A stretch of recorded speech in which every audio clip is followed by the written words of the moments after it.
The sun is setting. It's spooky. A house appears in the distance. I'm in a car, alone, real spooky. There's no radio, and if there is a radio, all the songs give me the spooks. The car breaks down. I get out. My car rolls into a canyon I hadn't noticed before. Total spook show. I stand in front of the house. It's getting dark. The house stares at me like a ghostly building. It has 3 stories, and I assume a creepy basement or some scary shed in the back. I notice some movement in the 3rd floor window. I look, my eyes straining in the gloom. Nothing. When I look back down, the front door is open, and a man is standing there in an old gray suit. If you know anything, you know that this is some spooky shit, brother. He doesn't speak or move, and I just stand there. We stare at each other for a long time. I can feel the blood racing through my body. In the dark trees, a crow crows, "Grah! Grah!" He wears a red ribbon around his throat, and he holds an old wet sweater in his arms, and he is Paranormal Activity, and he has no reflection, and he is the Omen, and the Exorcist, a top-shelf poltergeist. His lips move, but it makes no sound, and then it does make a sound. "Here's Johnny," he says. "Good evening," he says. "It's alive," he says.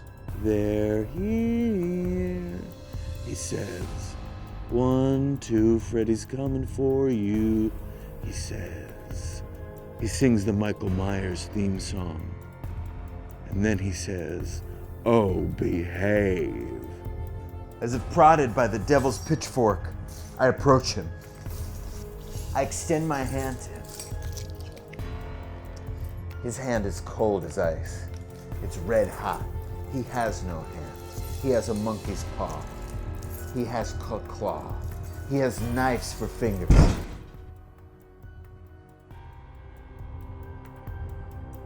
He uses sign language to say, "I am Satan." Lightning crashes, and an old mother cries, and the crow does not crow. My car ran out of gas, I explain. Rain pours down my face. I could tell I look attractive because of pictures I've seen, where I'm in the rain, desperate at the door of some spooky house before. He reaches down to pick up a gas can that I could tell is filled with gas. I continue. The car fell down a mystery ravine. "Spooky," he says, putting the gas can back down. He leads me into the house, which is covered with cobwebs, bones, blood, demons, Latin words, creeping flesh, crucifixes, taxidermied animals, Nazi memorabilia, and portraits that move. We go into a small sitting room and sit on a sofa side by side. It's comfortable.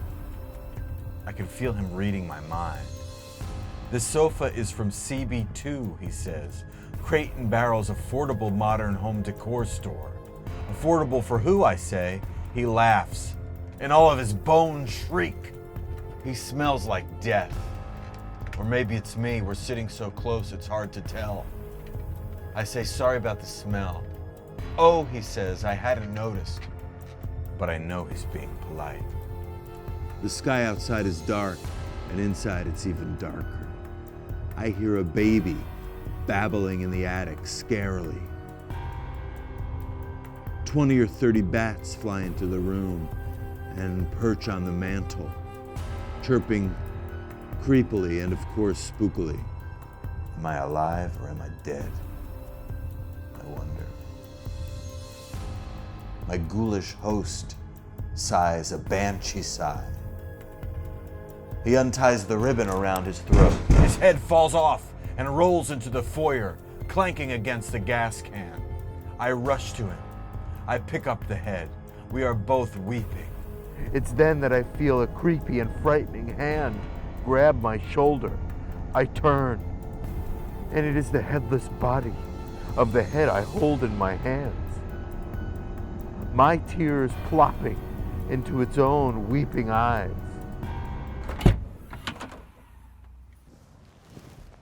Spooky, it said. You know, it said, and I could tell that these would be the last words that he would say to me or anybody. Sometimes life can be real spooky.